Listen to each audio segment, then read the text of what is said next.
Приказки с поука. Костенурката и орелът. Веднъж една костенурка видяла в небето да се рее орел. Летенето й се сторило много красиво и толкова лесно, че решила и тя да се научи да лети.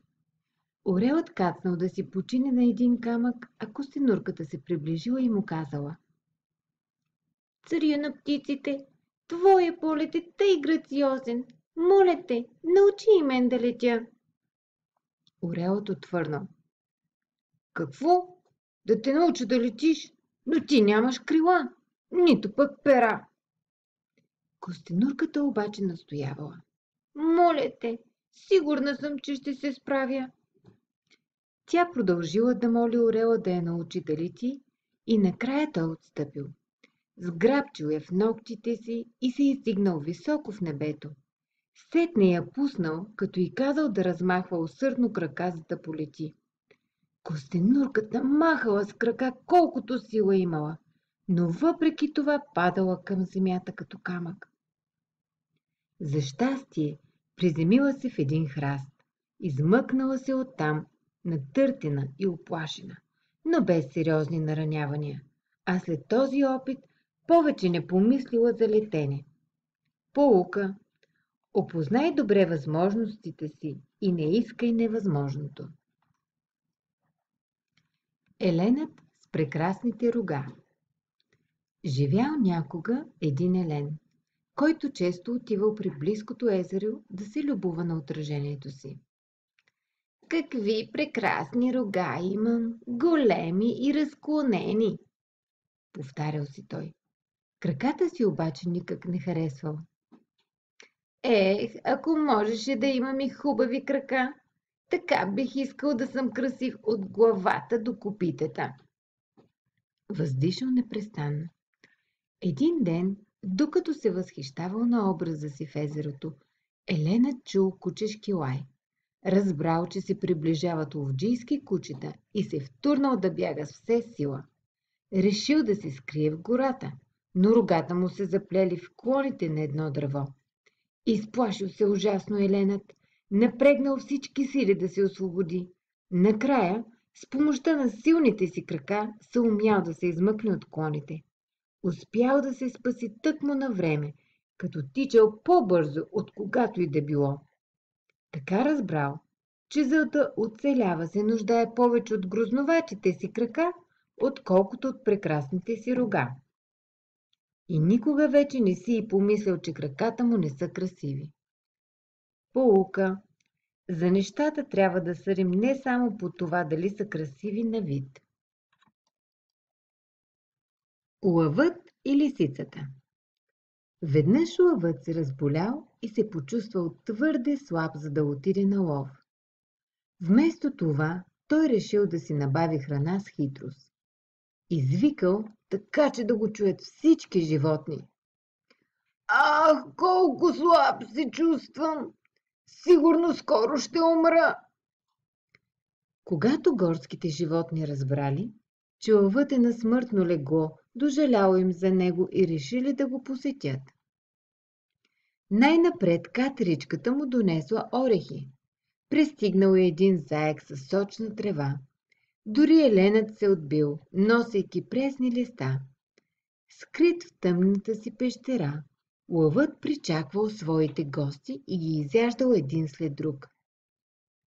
Скоро заякнал и оздравял. Една сутрин лисицата също минала край пещерата. Спряла се на входа и попитала: Как се чувстваш днес, лъвчо? Ах, скъпа приятелко, умирам, изпъшка лъвът. Моля те, ела по-насам, че едва те виждам. Не, няма да вляза, отвърнала тя. Дойдох да разбера какво се е случило с горските животни, които решиха да те посетят. Сега виждам, че към пещерата водят много следи, а навън от нея нито една. Поука: пазете се от скритите опасности, до които може да ви отведе щедростта ви. Завистливият Бивол. Маймуната била прочута като най-добрата танцорка в джунглата. Тя се движила елегантно, скачала високо във въздуха и въртяла грациозно тяло. Всички животни обичали да я гледат. Идвали отблизо и далеч да се полюбуват на танците й. Това дразнило едрия сърдит Бивол. Той искал животните само на него да се възхищават и само него да уважават. Докато маймуната се упражнявала по цял ден, биволът мързелувал край блатото или спял уютно заровен хладката кал, но не спирал да завижда на маймуната. Сигурен съм, че мога да танцувам по-добре от нея, мислял си. Всъщност, бих могъл да стана най-добрият танцор в целия свят. Биволът толкова харесал новата си идея, че извикал всички животни да го гледат как танцува. Музиката засвирила и огромният як бивол започнал танца си. Опитал се да подскочи и да тропне с крак.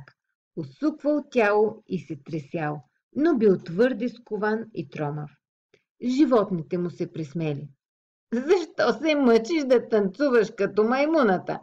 Дръж се естествено и ние ще си останем твои приятели. Поука. Не подражавай на другите и не им завиждай, защото може да станеш за смях. Жабата и волът. Живяла някога една много завистлива жаба. Каквото и да правила, се гледала към другите и искала да бъде нещо повече от тях.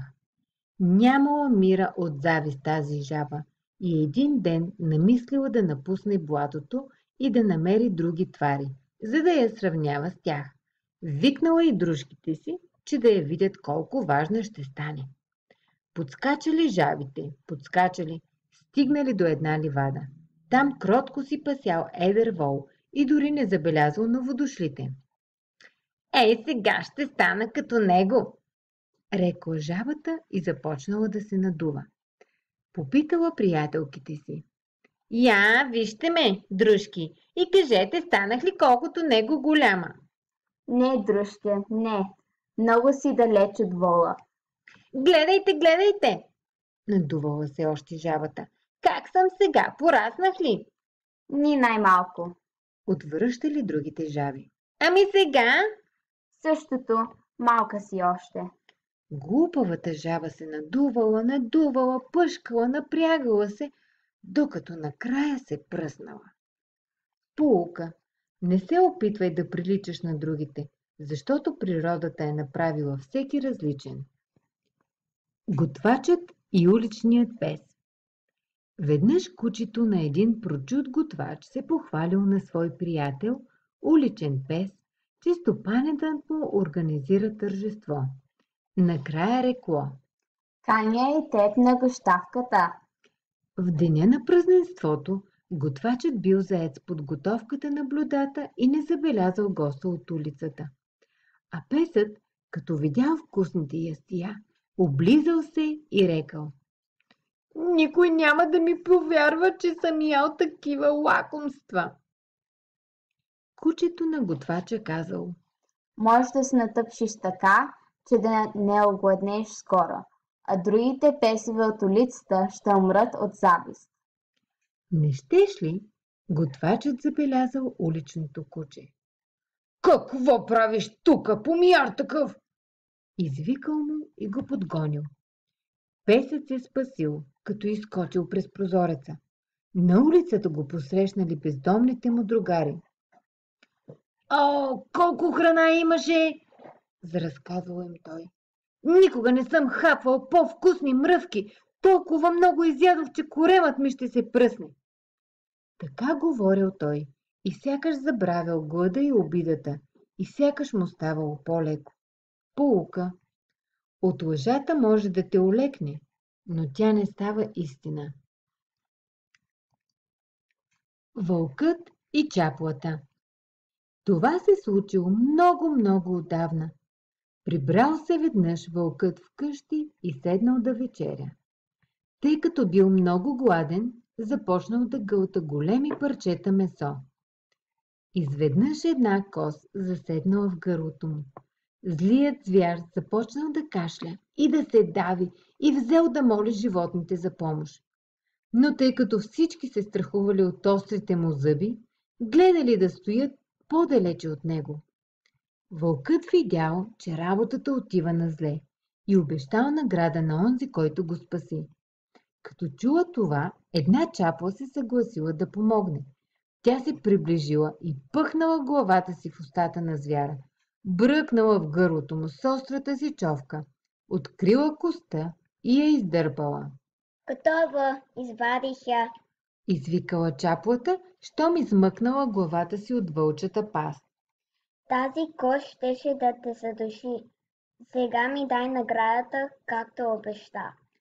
Вълкът преглътнал, видял, че нищо вече не му пречи в гърлото и изревал страшно. Награда ли? Не ти ли е достатъчна наградата, че измъкна невредима главата си от устата на вълка? Поука. Ако помагаш на другите само за собствена облага, ще останеш излъган. Магарето, мелничарят и синът му. Веднъж един мелничар и синът му тръгнали за пазара да продадат едно магаре. За да не пристигне животното уморено, те го натоварили на раменете си. Вървели, що вървели. Срещнал ги един селянин, рекал им. Ама че глупост! Да не би магарето да е куцо. Мелничарят пуснал животното да върви, но момчето се уморило и яхнал магарето. Срещнали ги трима търговци. Как може младокът с силни крака да язди, а старец с бели коси да ходи пеш край него? Щом чул това, мелничарят накарал сина си да слезе и сам се качил на магарето. Срещнали ги три девойки. Горкото момче, търтакът го кара да върви пеша. Чул това мелничарят и качил и сина си на магарето. После ги срещнали трима селяни и се възмутили. Бедното магаре, как са го натоварили? Не е лесно да се годи на всички. Ядосал се мелничарят и двамата сина му слезли от животното. Тогава ги срещнал един фермер и им казал. Хубава работа! Магарето си почива, а стопаните му се потят и си износват подметките. Омръзна ми! Кипнал мелничарят. Магарето е мое и аз ще решавам какво да правя с него. Поука. Не се опитвай да угодиш на всички.